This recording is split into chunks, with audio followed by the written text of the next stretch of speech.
ভাদ্র মাস শেষ হওয়ার আগেই মেনে চলুন কিছু বিশেষ টোটকা। আপনার জীবনের সমস্ত রকম জটিলতা থেকে মুক্তি পাবেন।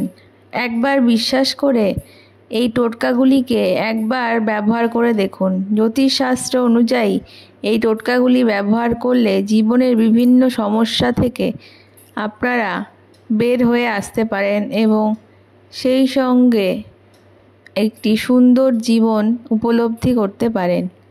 ভাদ্র মাসে আর্থিক উন্নতি করার জন্য কোনো একটি বৃহস্পতিবারে কিছুটা চাল একটি পাত্রে নিতে হবে, তাতে গ্লাস ভর্তি জল ঢেলে দিতে হবে। তারপর কয়েকটি হলুদের টুকরো নিয়ে তাতে ছোট একটি কয়েন রেখে দিতে হবে। তারপর পুরো জিনিসটি বাড়ির দক্ষিণ পূর্ব দিকে রাখতে হবে। 4 থেকে 5 মাস পর সেই গ্লাস থেকে চাল বার করে পাখিকে খাওয়াতে হবে। ভাদ্র মাসে যে কোনো দিন চালের তৈরি পোলাও অথবা পায়েস রান্না করে কোনো গরিব দুঃখীকে খাওয়ালে আপনি আর্থিক সংকট থেকে মুক্তি পেতে পারেন। ভাদ্র মাসে ভুলেও কাউকে চাল নিবেদন করবেন না। চাল নিবেদন করলে আপনার আর্থিক সংকট দেখা যেতে পারে।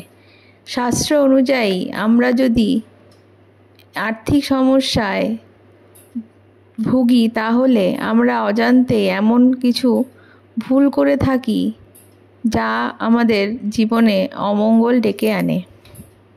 ভাদ্র মাসে কোনো ব্যক্তির কাছ থেকে কোনো টাকা ধার নেবেন না বা ধার দেবেন না। এতে আপনি আপনার অজান্তে আপনার জীবনে অমঙ্গল ডেকে আনতে পারেন এবং আপনার অর্থ সংকট এতে বেড়ে যাবে। ভাদ্র মাসে কাউকে বাসন ব্যবহার করতে দেওয়া উচিত না। শাস্ত্র অনুযায়ী এই ভুলের জন্য আমরা দীর্ঘদিনের আর্থিক সংকটের মোকাবিলা করতে হতে পারে। তাই এই মাসে কাউকে বাসন ব্যবহার করতে দেবেন না। এর পাশাপাশি এই মাসে কখনো সর্ষে দান করবেন না। শাস্ত্রে দান ধ্যান বিষয়টি খুবই গুরুত্বপূর্ণ, তবে না জেনে কিছু জিনিস দান করে দিলে অমঙ্গল হতে পারে। তেমনই সংসারে নেমে আসতে পারে অশান্তি। তাই কখনো কোনো দ্রব্য দান করার আগে শাস্ত্রের নিয়ম মেনে অবশ্যই সেটি দান করা উচিত। শাস্ত্র মতে ভাদ্র মাসে আপনার ব্যবহৃত অলংকার কাউকে দেওয়া উচিত নয়। এটি অশুভ বলে মনে করা হয়। আপনার জীবনের বাধা বিপত্তি কাটাতে চাইলে ভাদ্র মাসে নারকেলের একটি টোটকা ব্যবহার করবেন। তার জন্য একটি শুকনো নারকেল ফুটো করে নিয়ে তাতে চিনি ভরুন। এবার এটিকে দূরে কোথাও পুঁতে আসুন, যাতে বাড়ি থেকে সেটি দূরে হয়। এতে আপনার জীবনের বাধা দূর হবে। এই টোটকা একবার ব্যবহার করে দেখবেন কতটা সুফল পান। ভাদ্র মাসের প্রতি সন্ধ্যাবেলায় বাড়ির প্রবেশদ্বার আলোকিত করে রাখবেন। এই মাসে কৃষ্ণ এবং গণেশের পূজা করতে পারেন।